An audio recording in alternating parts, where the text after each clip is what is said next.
Bonjour, bienvenue sur cette capsule, la question du lundi. Dans cette capsule, on va regarder comment traiter les risques.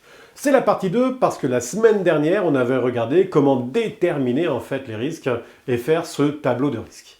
Alors, restez bien jusqu'à la fin de cette vidéo. Il y a un cadeau en fin de cette vidéo. Allez, on se retrouve après le générique.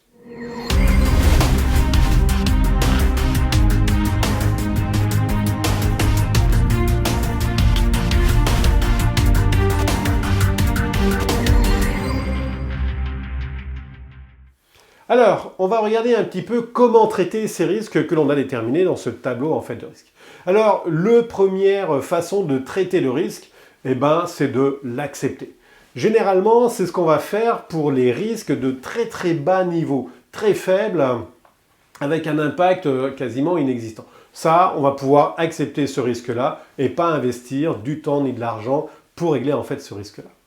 Une deuxième façon en fait de régler les risques, c'est de supprimer les risques. Si vous êtes dans une zone inondable, l'idée c'est de déménager votre entreprise sur la colline d'à côté pour que justement vous ne soyez plus dans une zone inondable. Ça a un coût bien évidemment, mais généralement on va faire en sorte de pouvoir limiter, de supprimer ces risques dans la mesure du possible. Dans certains centres informatiques qui sont sur des zones sismiques, ce que l'on fait, on construit des salles informatiques qui vont être en fait suspendues et de telle sorte qu'en cas de sinistre, ça va simplement bouger sans tout faire en fait tomber dedans. Donc voilà, on supprime le risque. Une autre façon, c'est de réduire la probabilité en fait que le risque arrive. Si vous êtes sur un risque très probable, il faut trouver une solution qui va rendre en fait ce risque le moins probable possible. Je prends l'exemple des cyberattaques, tout simplement. Actuellement, les cyberattaques, c'est quelque chose qui est assez récurrent. Une façon de réduire la probabilité que ça nous touche, c'est de mettre en fait des moyens qui vont permettre de sécuriser notre informatique de telle sorte qu'on sera moins possiblement touché, que la probabilité d'être en fait impacté par une cyberattaque va baisser. Réduire les probabilités de risque.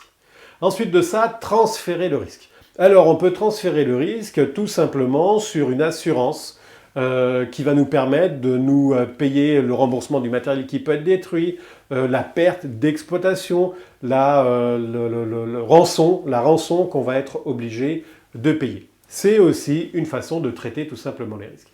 Et puis la dernière façon de traiter en fait les risques, c'est de limiter les impacts. Limiter les impacts, c'est tout simplement de mettre en place un plan de continuité des affaires. Ça va être de mettre en place une gestion de crise qui va vous permettre de pouvoir gérer la crise de façon quasiment automatique, préparée. Vous n'allez pas perdre de temps par rapport à ça. Et le plan de continuité d'activité des affaires, le plan de continuité des affaires va vous permettre tout simplement de savoir quoi faire, comment faire, et puis de le faire rapidement pour que vos activités soit maintenues, soit redémarrent dans les meilleurs délais. On arrive sur cette fin de vidéo. On vous offre 30 minutes de notre formation qui dure 21 heures. Cette formation sur la mise en place d'un plan de continuité des affaires ou comment maintenir en fait votre plan de continuité des affaires. Donc il suffit simplement d'aller dans la description, vous avez un lien, cliquez dessus, suivez en fait les étapes et puis vous allez accéder à 3 vidéos qui devraient vous donner encore plus de renseignements sur la mise en place d'un plan de continuité des affaires. À très bientôt sur la prochaine vidéo. Bye.